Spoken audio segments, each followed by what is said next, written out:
It's been a while since our last video, but I was bored and I sprained my ankle. So today I've decided we should do a video on proportions of the face in a rather unorthodox manner. So don't really need much this time. It's just, you know, a sketchbook and a couple of pencils and probably an eraser if you know, have one available. So yeah, let's get started. So before we get started, just to show you that, you know, what I'm saying actually does work, I'll show you a few of the artworks which I draw. Though I do have to give a lot of credit to a lot of great artists out there, because I generally use a lot of reference pictures because of, well, I have the imagination of a boot per se. But yes, so yeah, just to show you that the techniques I use do work in most styles, in fact, because I do use a lot of different styles. So yeah. Okay, so today we'll just do something fairly basic, nothing fancy. So this is mainly just about proportions. So we'll go for a more cartoonistic style, really. We're gonna start there, just do like a straight line, and all eyes, well, most eyes anyways, generally have a little bit of a peak, some more defined, some less. A lot of people just do a curve, but it's good to have that nice little peak there, that way you can work off of it, and if you want to curve it you can straighten out edges later and do things like that. So yeah, you draw that down at the first section of the line which you just did, yeah. I'm just going to do like you kind of a cross between a U and a C, and you're just going to go from corner to corner. So this is where you just do your plane curve. There generally aren't any edges on the bottom eye. Well, at least that's what I've found. Now I'm just going to have this person looking kind of sideways. And just do like a half circle. Don't really need to do a full one. It's not actually necessary to do a full circle in the middle. If you want to do shading for the pupils, you don't even need to do a full circle for that one either. Adds the effect of kind of light hitting it if you don't. Yeah, so you've got that. And what I do here is, if you're doing it in a realistic eye, usually they're like one eye width apart. Yeah. So you just grab that, corner to corner, check there. Beautiful. That being said, not everyone's eyes are one eye width apart. I mean, and especially if you're doing cartoons, sometimes people like their eyes closer together, so they're doing a cartoon and they'll do things like, you know, instead of doing the whole eye, they'll just do like the iris. Do that and bring it that much closer in, which works too. But for the purpose of if you actually wanted to do something more realistic, generally one whole eye width apart, give or take, depending on the person.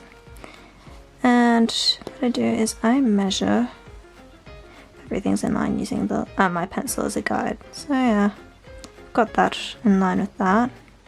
Just keep it straight, line there. So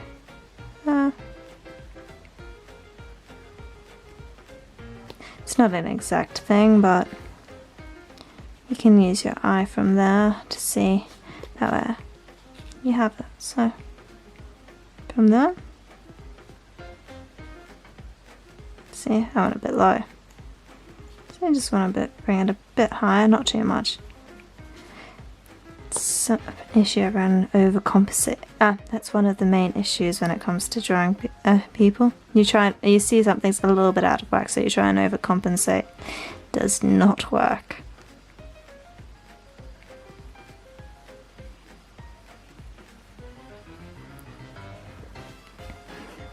Though I probably ought to have tried to overcompensating there.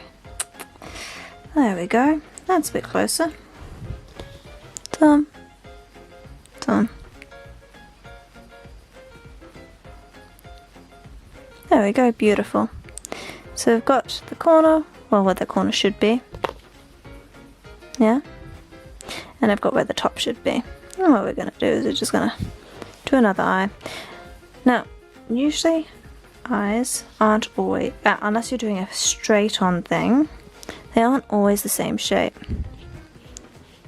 They are usually the same height. Cute.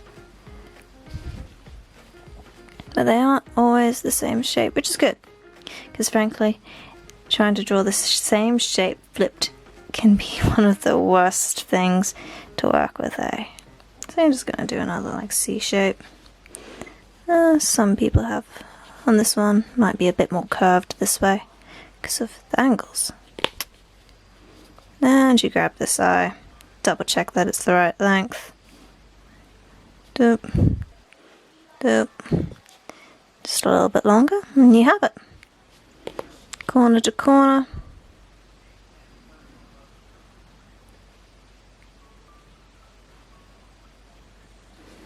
There we go. As I said, this isn't anything fancy. This isn't even me copying something. So, you can't really judge the creative skills going here. But you can judge the fact that they are proportionately more correct. There we go. That one.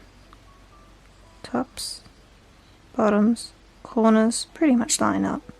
If you want to get a ruler, that's fine too. I generally couldn't be bothered, but I've had more practice, so it's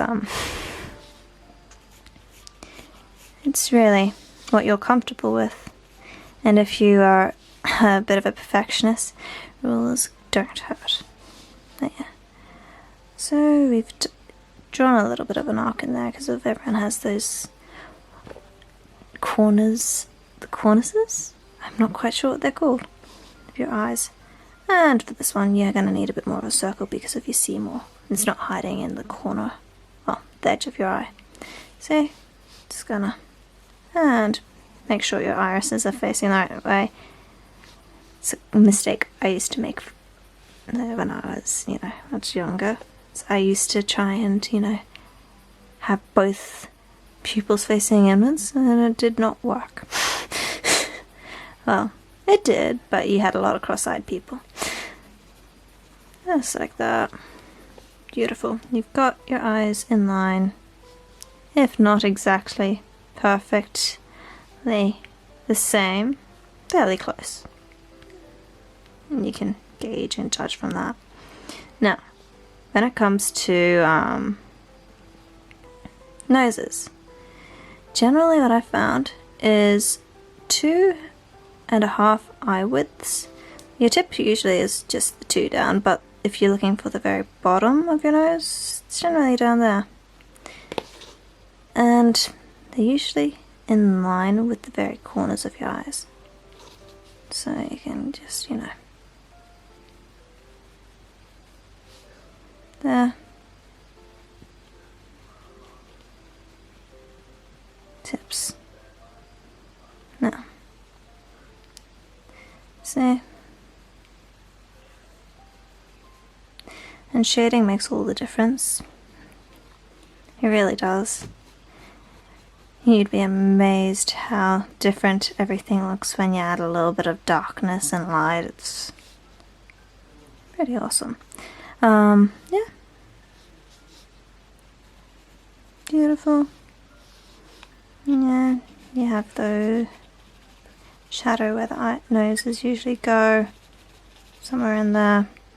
That's nothing set though. That's something you work on after you get everything in place.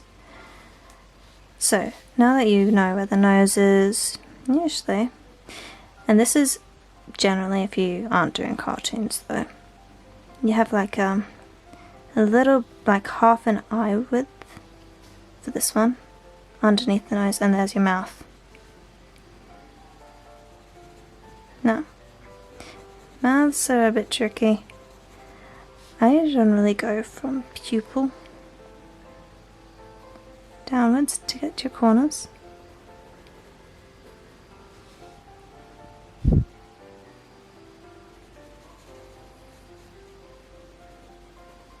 Yeah, see? Just there. And, you know, darken those corners. Gives you a bit of a smile. You don't actually even really have to curve the mouth, you just with a dark corner. Yeah. And we go up. Dude. Now, here's how we get our things. Usually, you can gauge about where the bottom of your lip is, because the lips are about as wide as your eye. This isn't for everyone. Everyone has different shaped lips, but it's a good guide. You can figure out, you know, some people have very thin lips, they'll be half an eye. Some people have bigger, so, you know, it'll be an eye and a half. Not usually two. I have yet to find anyone with, you know, lips that are 2 eye widths.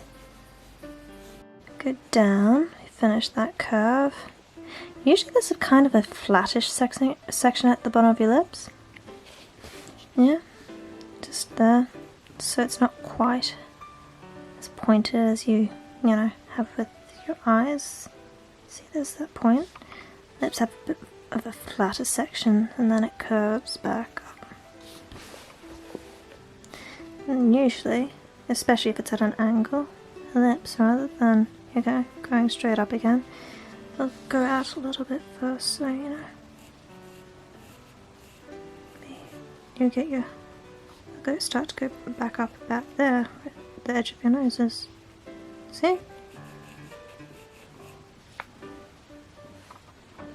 And you have your middle. And this is where shading comes in handy, you know. So you may think that bottom lip's actually really thick, but you add in a little bit of shade, darken that section right in there.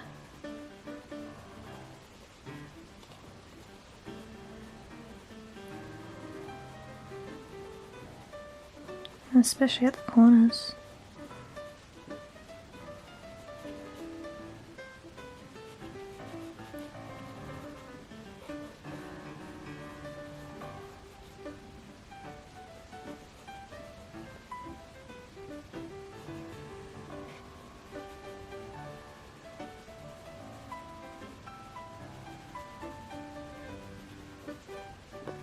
You figure it out depending on where your light is too. Now, you've got your basic face shape. Now, usually with your realistic eyes, to get to the edge of your face, it would actually be 1 eye width away from the corner of the eye, well, about there anyways, see? But with your, you know, more cartoony face, it doesn't actually work as well. Kind of makes them have a very wide face because of how big their eyes are. So you usually do about half that for a cartoon. Or, you know, adjust it to where you want. Now, when it comes to lips, in relation to chin, what I usually do is 1 lips width, and there's your chin. There you go. About there somewhere. Now, depending on, you know, what style you're doing or who you are, sometimes your chin will be extremely pointed and will be, you know, pretty much in line with that curve there, parallel even. If you're looking for a more realistic style though, usually chin will be about as wide as this bottom section here, see? Goes to about there. So, you know, depends on what you want to do. It's all to do with style. I generally prefer to have a slightly more pointed chin, but I've already drawn the thicker one, so I'll go with that. And jawlines are a funny thing, depending on who you're drawing or what kind of characteristics you give your want to give your characters. If you want a higher jawline, you usually line it up with the nose right there. with the tip of your nose. Though you can always do like a lower jawline, which can even go which can vary anywhere between the nose and well, pretty much the lips. Just depends on, you know, what kind of characteristics. I generally do kind of like a in-between thing.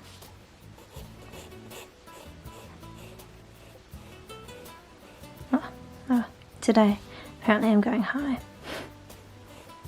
Now, the jawline is pretty much just hit this section and you start, after going fairly straightish, you start to kind of curve it towards where you want your chin to start. Now, depending on what you want to do, a lot of people have chins that when it's have it so that when you start to hit where the chin is, you actually curve out and then you do your chin. And that's actually generally what you do if you want to go for a more realistic person, you know. But if you're doing a cartoon, as I said, it doesn't really matter, you don't have to focus too much on realistic. So you grab your eye again, about halfway for this one, as I said. Doing a cartoon, it doesn't really need to be, you know, exact measurements. If you're going for a realistic style, definitely do the full eye length, or well, going depending on what your reference photo is. Usually gauge from what you can tell from the reference picture, even if you just put your fingers on the reference picture and then, you know, figure out using that. It's really the best way to go, to be honest. There we go. I'm just gonna line you up.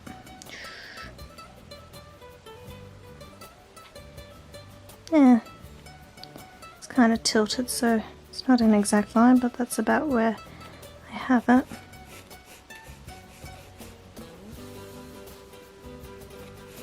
And bear in mind that there is a bit of an angle here, so it doesn't actually have to be matching exactly. You just have to have a kind of similar-ish direction. Now,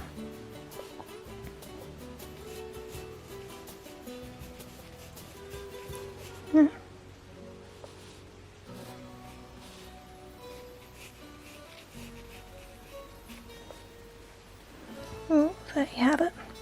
Now, here's where it gets fun. You're going to find the top of your head. So you've got your basic face shape after you've drawn it, yeah? Best way to find the top of your head, go from the eye to the chin, yeah? Go from the eye, and it may look like it's a bit far, but you'll find that that is actually, when you add all the hair in and everything, quite, you know, spot on. And bear in mind that we haven't even done eyebrows, something which I appear to have forgotten. Eyebrows, lots of fun. Generally I do like a squiggly one, it's a bit more fun. And you know what? I love doing eyebrows. Can just add so much character to a person. There you go.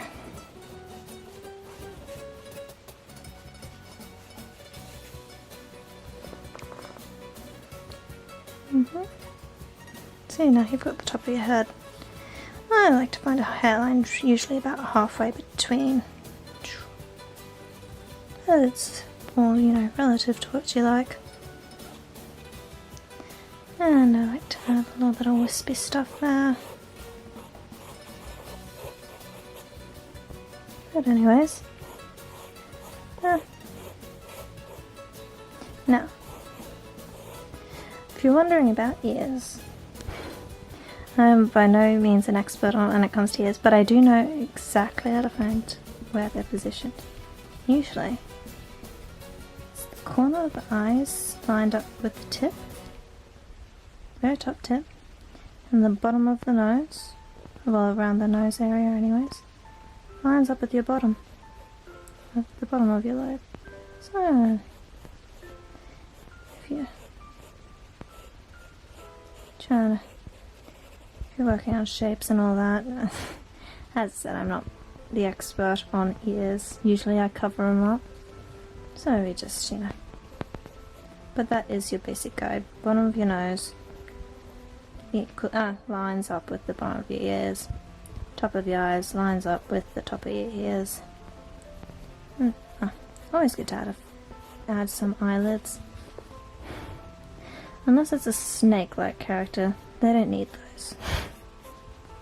There we go. Bit of something there.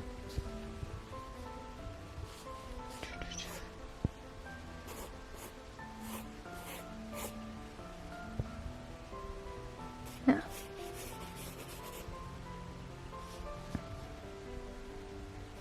here's now you're probably wondering where your neck needs to be. Neck, usually you start where the ear is, and I follow the chin until I decide, you know what, let's run off the jawline. Yeah.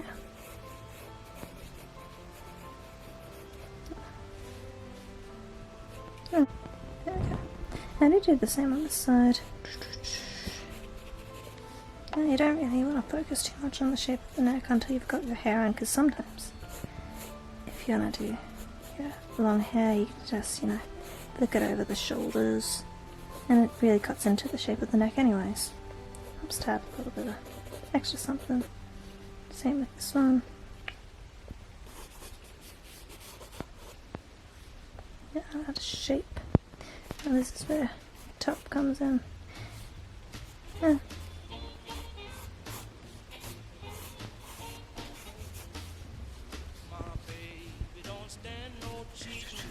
Yeah, told you it'd rock. Up there. And you know what? You don't even have to keep exactly to where the top of the head is. Some people are, the bigger the hair, the more fun it can be. But that, you never have any less. Well, you usually don't have any less anyways.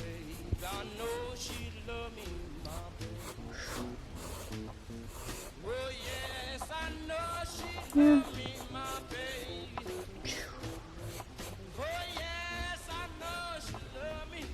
Your shoulders. They don't never go straight out. You want them to kind of curve downwards a little bit as you go out.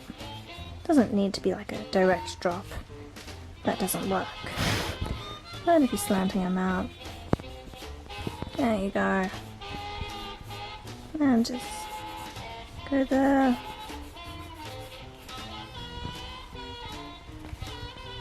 Yeah. There you go. And you know what? Considering there isn't actually any shading yet or colours, I think that isn't half bad. Well, definitely could do with a bit of work, to be honest, but it's a rough drawing, and as you can see, proportions all really work in. But yeah, no, everything can be, but the thing is, the stars, everything can be edited, you know. But it's just really working out everything in relation to everything else. So yeah, hope you liked the video. Thanks for watching.